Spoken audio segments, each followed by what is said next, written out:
어떤 시너지를 통해서 발생하는 새로운 가치 창출 생길 기회가 없는 거겠죠. 불편하게 만드는 사람인데도 나한테 필요한 사람이구나. 우리가 한번 생각 실험을 한번 해보시죠. 벤앤제리스라는 아이스크림 브랜드예요. 왜 유명해졌냐면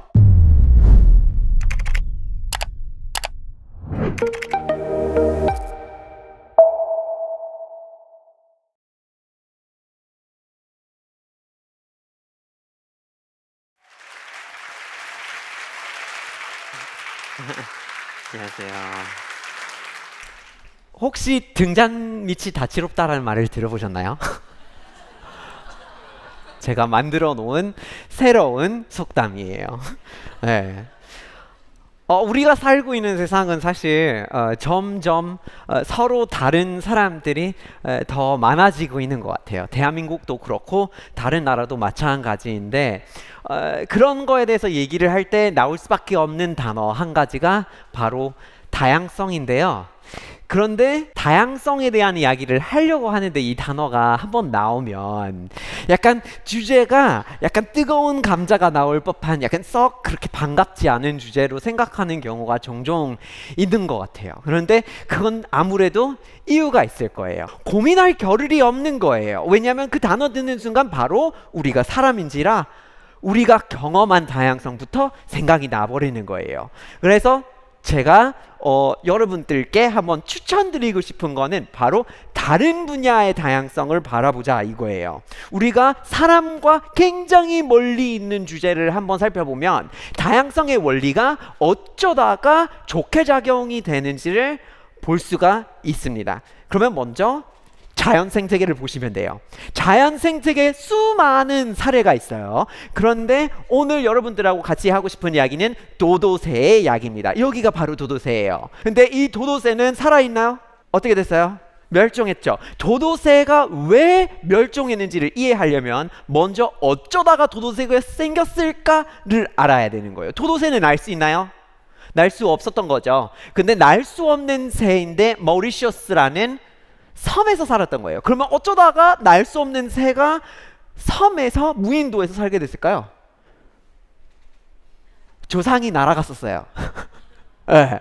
그러니까 그 섬에 도착했을 때 도도새의 조상 비둘기 목인데 철새였어요. 그래서 완전 엄청나게 큰 거리를 대이동하는 비둘기들이 그렇게 남아프리카에서 인도로 건너는데 인도양을 건널 때 머리셔스에 이렇게 경유를 하다가 가는 거예요. 그런데 경유를 하는데 여기엔 보니까 열매가 얼마나 많고 아무도 없는데 포식자도 없고 여기서 그냥 좀 눌러 앉아도 될 것 같은데 라고 생각해서 다시 출발하지 않은 비둘기들이 있었던 거예요. 몇만 년 전이란 말이죠. 그런데 그러면서 끼리끼리 생활을 할 때 생존의 조건이 뭐가 될까요? 진화를 작용시키는 게 요인들이 뭘까요? 포식자 동물이 없는데 경쟁할 때 변수가 끼리끼리의 경쟁인 거예요. 그러니까 열매가 떨어졌는데 이걸 먼저 먹는 사람 이 아닌 도도겠죠? 먼저 먹는 도도가 누굴까요? 그러니까 몸집이 큰 애 이렇게 가가지고 내가 먹을 거야 해서 먼저 줍는 도도가 유리한 거고, 짝지을 때 내 짝이야 건드리지 마 하는 도도한테 유리하겠죠. 그러니까 오랫동안 큰 몸집을 선호하게 되는 진화를 거치게 됐고요. 결국에는 날 수 없게 됐어요. 그리고 끼리끼리의 경쟁을 하면서 대범하고 몸집이 큰 애가 선택을 받았죠. 겁이 없는 친구가 진화한 게 도도새의 결과예요. 그런데 어느 날 갑자기 그 무인도에 사람이 나타나죠. 개, 고양이, 돼지, 원숭이를 사람들이 데리고 갔어요. 무인도에. 그래서 사람끼리 생활을 하는데 키우는 동물들은 자연 생태계에 유출이 된 거예요. 그래서 도도새는 이 친구들을 따로 위험으로 인식을 할 줄도 모르고, 고양이가 작은 애기들을 이렇게 잡아먹고, 개는 당연히 도도새를 잡아먹고, 원숭이는 알을 훔치고, 그리고 돼지는 그 도도새들이 땅에다가 둥지를 만들거든요. 그거를 다 이렇게 없애는 거예요. 그래서 자기 거를 지킬 수 있는 그런 습성을 상실했던 거예요. 그런데 그러면 우리가 한번 그냥 생각 실험을 한번 해보시죠. 만약에 비둘기가 그렇게 이제 한 10,000년 전에 거기에 잠깐 경유를 하기로 했을 때 거기에 고양이 한 종이라도 있었으면, 뱀 한 종이라도 있었으면, 그러면 위험의 존재를 인식할 수 있는 그런 습성이 다른 걸로 덮이고 없어지질 않았을 거란 말이에요. 그러면 도도새가 사람을 보는 대로 그래도 경계를 했을 거예요. 그러면 아마도 멸종하지는 않았겠죠. 여기서 우리가 알 수 있는 거는 생태계에서 다양성이 사실은 우리의 생존 능력을 높여준다는 거예요. 심지어 우리를 잡아먹으려고 하는 포식자 동물, 우리랑 리소스를 가지고 경쟁을 하려고 하는 다른 동물이 우리의 실력을 높여준다는 역할을 한다는 거예요. 도도새는 그럴 기회가 없었으니까 갑자기 외부로부터의 변화, 외부로부터의 타격이 왔을 때 적응할 수 있는 능력조차 없었으니까 사라진 거예요. 다른 분야는요. 여러분 이제 만약에 주식을 하시는데 한 회사의 주식을 몽땅 사실 거예요? 그것만 사실 거예요? 그렇게 하면 좋아요? 안 좋죠. 왜 안 좋아요? 그 회사가 망하면 우리도 망하니까요. 그러니까 우리가 투자를 할 때 분산 투자를 해야 갑자기 시장이 안 좋아지면 우리 돈이 한꺼번에 꺼지지 않고 그나마 좀 위기 시나리오에 살아남을 수 있는 거지요. 우리가 자연 생태계를 봤을 때, 금융업을 봤을 때 그 어떤 분야를 봐도 다양성이 우리에겐 비슷하게 작용하고 있다는 것을 확인할 수 있어요. 그 핵심 원리는 다양성이 있어야 우리가 생존 능력을 확보할 수가 있고, 그리고 문제 해결 능력을 향상시킬 수가 있어요. 대한민국은 확실하게 앞으로는 더욱더 세계 경쟁을 그러니까 세계 경제에서 세계 경쟁을 굉장히 잘해야 되는 상황이에요. 그런 동시에 생산 관계가 어떻게 달라질까요? AI가 나오고 생산성을 가지고 뭔가 프로듀싱을 할 수 있는 것들은 일반인도 가능해졌어요. 그리고 대부분의 제조 관계가 다 자동화되고 하고 있단 말이에요. 그러면 이런 상황에서는 1인이 창의적으로 생각해보고 다르게 접근해 볼 수 있어야 앞으로 세계 경제에서 정말 생산성이 높고 경쟁력이 강력한 나라가 될 수 있겠죠. 그래서 앞으로 인적 자본을 어떻게 다양하게 갖고 갈 거냐를 기업들이, 그것도 나라가 굉장히 고민을 많이 하고 있고 굉장히 오랫동안 이런 고민을 하고 있는 것 같아요. 다름이 있는 사람을 포함시켜 주는 게 어려운 얘기가 아니잖아요. 새로운 얘기도 아니에요. 이거 언제부터 나왔냐면 Nihil de nobis sine nobis, nothing about us without us 이라는 말로 먼저 이렇게 기록이 됐는데 1505년도 폴란드 헌법에서 나왔어요. 폴란드는 당시에 절대 왕권이 있는 국가였어요. 그런데 백성들이 막 반란할 것 같은 상황인데 바로 입헌 군주제를 한 게 아니지만 그래도 백성들의 이야기를 들어볼 수 있는 소통의 창을 마련하겠다고, 뭐 우리에 대한 결정을 할 거면 우리를 배제해서 하면 안 된다라는 이렇게 조항을 헌법을 개정해서 넣은 거예요. 그래서 이게 어떻게 보면 그냥 민주적으로 하자는 얘기인 거예요. 그러니까 대상이 되는 사람들이 과정에도 포함이 된다가 되는 거예요. 그래서 그렇게 되고 만약에 다름들이 이렇게 이 과정에 많이 들어오게 되면 정말 재미있는 결과가 날 수가 있어요. 그래서 여러분들한테 공유를 드리고 싶었던 브랜드의 이야기가 바로 이 Ben&Jerry's라는 아이스크림 브랜드예요. 혹시 알고 계실까요? 네, GS25에 가시면 거기서 유통되고 있는 걸로 알고 있는데 우리 주에, 이렇게 버몬트 주에서 온 거예요. 근데 벤이랑 제리가 같이 만든 거예요. 그냥 자영업자들이에요. 원래 이 친구들이 식품업을 해보고 싶어가지고 베이글을 만들었던 거예요. 베이글을 만들었는데 망했죠. 완전히. 그때 70년대였어요. 그러니까 지금쯤이었으면 잘 됐을지 모르겠지만 근데 망했죠. 그 망하다가 갑자기 아이스크림을 하겠대요. 그래서 아이스크림 장사를 하기 시작하는데 대박 터진 거예요. 대박 터진 거예요. 그리고 그게 이제 버몬트에서만 팔리지 않고 전국적으로 미국에서 팔리고, 그러다가 지금 이제 전 세계에서 팔리고 있으면서 유니레버라는 대기업이 인수를 한 건데 이 회사가 왜 유명해졌냐면 드셔보신 분들은 아실 거예요. 먹어보면 뭔가 약간 건더기 같은 게 있는 거예요. 그러니까 약간 씹히는 게 있죠. 막 거기에 막 프레첼이 들어가 있고, 막 예를 들어서 감자칩을 가지고 초코에 찍어서 그걸 아이스크림에 넣어요. 그러면 바삭바삭하면서 단짠단짠하면서 이렇게 체험을 하게 되죠. 예. 근데 이 기업이 어쩌다가 이랬을까요? 사실 그걸 처음으로 강력하게 자기 이제 제품으로 가지고 간 회사가 이 회사인데, 이유가요, 이 창업자 둘 중 한 명은 후각 미각이 없어요. 이해가 되시나요? 후각 미각이 없으면 식품을 만들었을 때 뭐가 중요할까요? 식감이죠. 그래서 아이스크림 먹을 때 그 부드러움이 있으면서 초코칩이 나오면서 하는 그거가 좋다. 그래서 다른 것도 넣어가자. 이런 식으로 진화를 한 브랜드예요. 그걸로 대박 터지고 전 세계적으로 팔리기 시작했어요. 여러분들이 집에서 식품을 사업하겠다고 하는 친구가 있는데 공동 창업자가 후각 미각이 없대요. 어떤 피드백을 주실 거예요? 우리가 다 솔직해지면 대부분의 사람들은 그냥 다시 생각하라고 얘기를 할 거예요. 그런 상황이잖아요, 솔직히.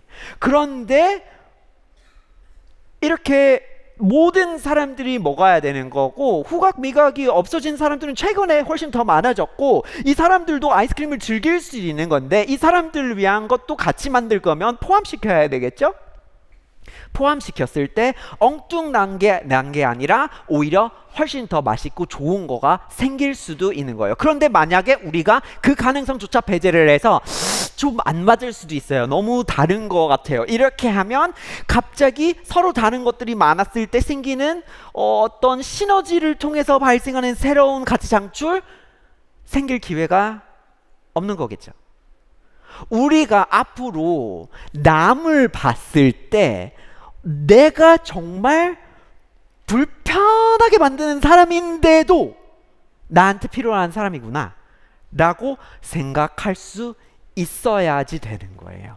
그 사람이 나랑 너무 의견이 안 맞아요. 그러니까 필요한 거예요. 없어지면 안 되는 거겠죠. 다 똑같아지면 어떤 결과가 날까요? 다 똑같아지고 다양성이 없어지면 어떤 결과가 났는지를 여러분이 도도새의 이야기에서 보셨잖아요. 우리가 앞으로는 다름을 찾아가고 친해질 수 있는 어떤 그런 마음가짐이 생길 필요가 있어요. 그런데 이건 쉽지가 않죠. 저도 이해를 해요. 그러니까 저랑 갑자기 너무나 다른 거를 그냥 친해져라 이러면 어떡하라는 말이지?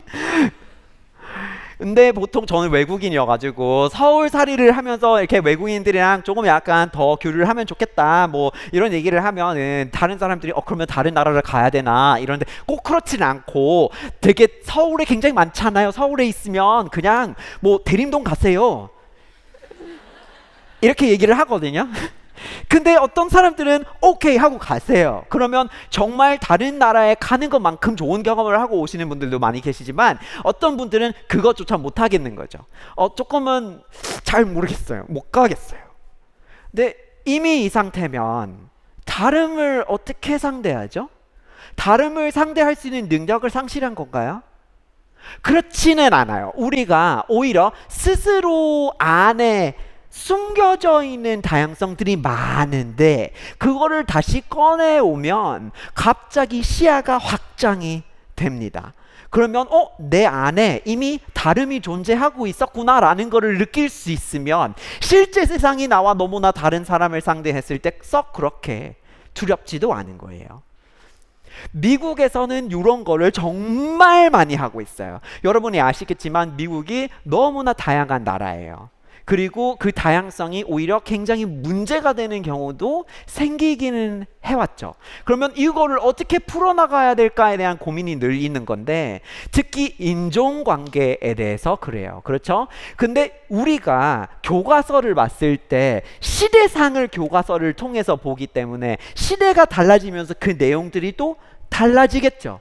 그러면 옛날에 우리 할머니가 우리 할머니가 학교에서 교사를 하셨는데 뭐 북부 사람이긴 했지만 그 시대에는 남부에서 인종 분리 제도를 했었어요. 교사인데 그 남부에 있는 학교에서는 백인, 흑인이 같은 학교 다닐 수조차 없는 시대를 살던 사람이에요. 그런 사람들이 굉장히 많은 나라예요. 그러면 어떻게 관점을 바꿔나갈까요? 교육을 통해서 우리가 같이 해왔던 역사들을 다시 한번 돌 밑에 숨겨져 있는 것을 뒤집어 보고 이면에 역사의 뒤안길로 사라졌던 것들을 다시 확인해 보는 거예요. 전구가 있습니다. 그런데 에디슨이 만든 전구는 첨단 기술이었어요. 너무 비싸요. 바로 쓰지 못해요. 바로 쓰지를 못해요. 너무나 비싸니까 쓰지 못하는데, 비싼데 이유가 뭘까요? 필라멘이었어요. 필라멘이 너무 일단 비싼 소재고 매번 타요. 그 몇 시간만 쓰다가 다시 타요. 그러면 또 바꿔야 돼요. 그러면 유지비가 너무 나가요. 그러면 이거를 사실 대량 생산을 할 수 있어도 쓰지를 못할 정도였던 거예요. 그거를 바꾼 사람이 세상을 바꾼 건데, 필라멘을 바꾼 사람이 에디슨이랑 같이 일을 하고 있었던 루이스 하워드 라티머라는 흑인이었어요. 19세기 후반이란 말이에요. 이런 거는 미국 사람들한테 굉장히 충격적이에요. 19세기 후반? 그 내전이 끝난 지 얼마 안 되는데 아직 인종분리 제도를 하고 있는데 박사까지 받았고 공학자인데 전기공학을 하면서 그것도 전기 초반에 이렇게 필라멘을? 왜 몰랐지? 이거거든요. 근데 이런 이야기가 더 많이 나오면 흑인이랑 백인이랑 어울릴 수 없어. 원래 너무 달라. 그 사람들이 우리랑 뭐 이렇게 나라에 똑같이 이렇게 생활해 온 것도 아닌데 라고 생각하는 사람의 사고가 사실은 바뀔 수밖에 없어요. 여러분이 기차를 타면서 혹시 급한 적이 있으세요? 화장실 가고 기차에 화장실을 실어 넣을 수 있는 기술을 이 사람이 만들었다고요. 왜? 우리 안에 이미 다름이 많이 들어가 있어요. 이런 거를 미국만 할 수 있는 게 아니라 대한민국에서도 할 수 있어요. 즉 그냥 간단히 우리가 너무 다름을 접근하는 게 어렵다 싶으면 그냥 그동안 잊고 있었던 대한민국의 역사 속에 있는 다름들을 쳐다보면은 거기에 생각보다 다채로운 모습들이 있다는 거예요. 이제 제목을 아시겠죠? 그러면은 한번 같이 연습을 해보시죠. 다문화 가정. 새로운 단어 같죠, 상당히. 지난 20년, 30년인가? 그쵸? 대한민국은 원래 단일민족 국가. 그쵸? 잘 모르겠어요. 여러분들 잘 생각해보세요. 요 사진 한번 봐주시겠어요? 누구예요? 이승만이랑 부인 프란체스카. 감사합니다. 네, 프란체스카인데 이분이 그 영부인 1호인 거죠. 그래서 청와대가 개방이 됐으니까 여러분이 가보시면 영부인 생활시설의 바로 벽에다가 이 사람의 그 초상화를 보실 수가 있어요. 그래서 대한민국 청와대 1호 다문화 가정입니다. 사실이에요. 뭐 물론 통계학적으로 뭐 많지 않았다 그래도 알겠어요. 그런데 국가 지도자가 다문화 가정이에요. 이렇게 시작된 게 대한민국이에요. 이런 거 한두 가지 있는 거 아니거든요. 우리가 한글 얘기를 할 때가 있죠. 저는 요즘에 한글 과자를 만들고 있어가지고 한글에 관심이 너무 많은데, 한글 전파, 한글 전용주의 이런 얘기를 하면 주로 먼저 생각나는 역사적인 인물이 있어요. 주시경. 주시경이 많이 얘기가 됩니다. 주시경은 근데 스승이 있었습니다. 그리고 주시경이 한문을 읊고 있었을 때 한글 전용, 사상 최초의 한글 전용 교과서를 쓴 사람이 있었어요. 바로 헐버트 박사, 호머 헐버트라고 우리 주에서 온 버몬트 사람이에요. 이 사람이 베델이랑 같이, 다른 사람들이랑 같이 띄어쓰기, 따옴표, 마침표 이런 것들을 같이 논의하고 같이 소개하는 활동을 많이 해왔어요. 그러니까 우리가 지금까지도 쓰는 한글은 원래 그렇게 서양권하고 동양권이 만나는 이 다양한 순간이 있지는 않았으면 한글이 사실은 평생 언문이었을지도 몰라요. 언문이라고 원래 천박한 문자라고 불렀었던 거거든요, 조선시대에. 그래서 어쨌건 이런 역사적인 순간들은 분명 있어요. 근데 우리가 왜 이런 거를 다 잊고 살고 있을까요? 그리고 앞으로 세계가 갑자기 다양해지면서 우리가 거기에 어떻게 대응할 수 있는 능력이 있을까를 의심할 필요가 있을까요? 도대체 그런 건 아니잖아요. 이미 세상의 모습이 대한민국 문화에 들어와 있고 함께 되어 있는 상태예요. 그러니까 앞으로 대한민국 안에 있는 다양성들, 내 스스로 나 안에 있는 다양성들에 대해서 한번 다시 생각을 해보면 남이랑 잘 어울려가는 것들이 그렇게 어렵지가 않습니다. 네, 이상입니다. 감사합니다. 네.